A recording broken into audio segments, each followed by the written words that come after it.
After much press and backlash against hospitals and clinics doing meatball surgery on Johnny and Janie, He ain't lying. a federal court steps in finally and bans Joe Dementia's illegal mandates. Yes!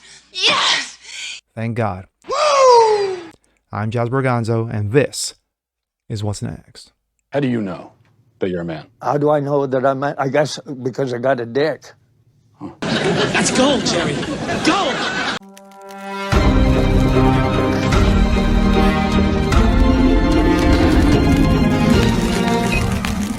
Hey, what's up, everyone? Jazz Berganzo here, another episode of What's Next Show Daily. Hope you guys are doing well on this Saturday, and of course, this is the weekend edition. With all the hoopla going around regarding the Twitter files, and of course, another juicy batch dropped last night, there's other things going on. Remember all the outrage and nastiness regarding hospitals and clinics around the country, from Boston to Philadelphia to Portland to Vanderbilt, in regards to Johnny and Jane's meatball surgery? Well, and of course, Matt Walsh's from the Daily Wire, whose focus on it like a laser beam, caught national attention. Finally, the federal courts have stepped up and have banned the meatball surgery, child mutilation, and of course, Joe Dementia is crying tonight. Let's take a look. This comes out of Breitbart. Federal court permanently blocks Dementia Joe's gender transition mandate. A federal court of appeals has permanently blocked the Dementia Administration mandates on doctors and hospitals from forcing them to perform gender transition procedures against their conscience. The Eighth Circuit Appeals Court is the second court to block the mandate. The second. The Fifth Circuit was the first earlier this year in Franciscan Alliance versus Becerra. The plaintiffs, a coalition of Catholic hospitals, universities, and nuns who run healthcare clinics for the poor, were represented by the Becket Fund for Religious Liberty.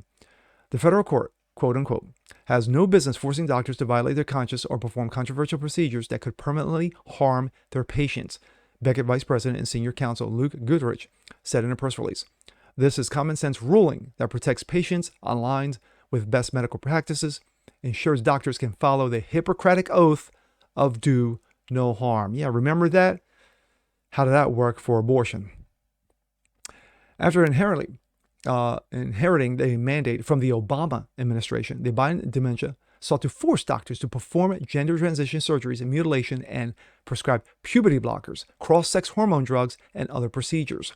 Invoking the Affordable Care Act, of course, the Obamacare, the Biden administration threatened noncompliance hospitals and doctors with millions of dollars in financial penalties as it attempted to enforce its redefinition of discrimination on the basis of sex to include mental illness. The Eighth Circuit affirmed the original district court opinion, ruling district court correctly held that the intrusion upon Catholic plaintiffs' exercise of religion.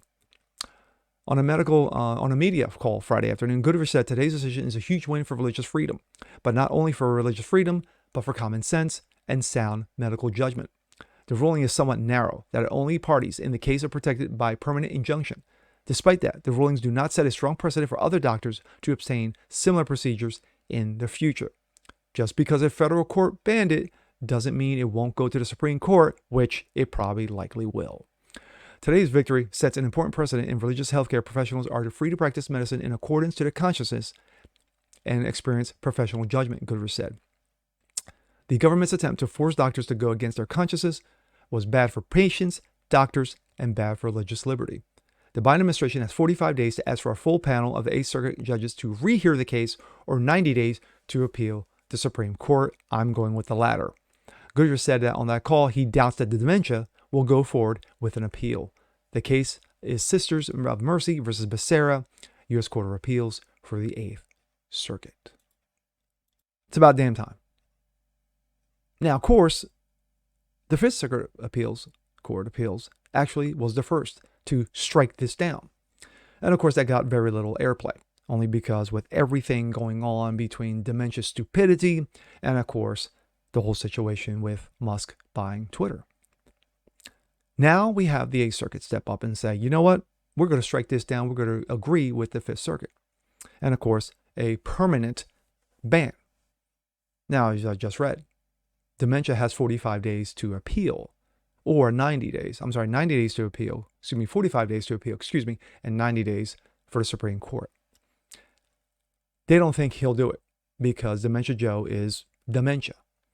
But then again, I would not be surprised, being that look at everyone who he's hired, from a clown who runs around in a dress regarding nuclear waste, who has a fetish for stealing luggage, to a doctor regarding monkeypox, who happens to be, who likes dressing up in bondage, to a rear admiral with mental illness, Dick Levine. And of course, let's not forget Jean-Luc Picard, who is black, Lebanese, and has a vag, I think. This is the dementia administration. So it would not surprise me whatsoever if they forced this to the Supreme Court. But as we've seen the Supreme Court lately, who's been making sound judgment and common sense, does not bode well for Dementia Boy. And with that being said, I'm Jazz Berganzo. This is What's Next. Want to see more just like this? Please leave a comment below. Like it, share it, subscribe to it. And we'll catch you guys next time. Peace.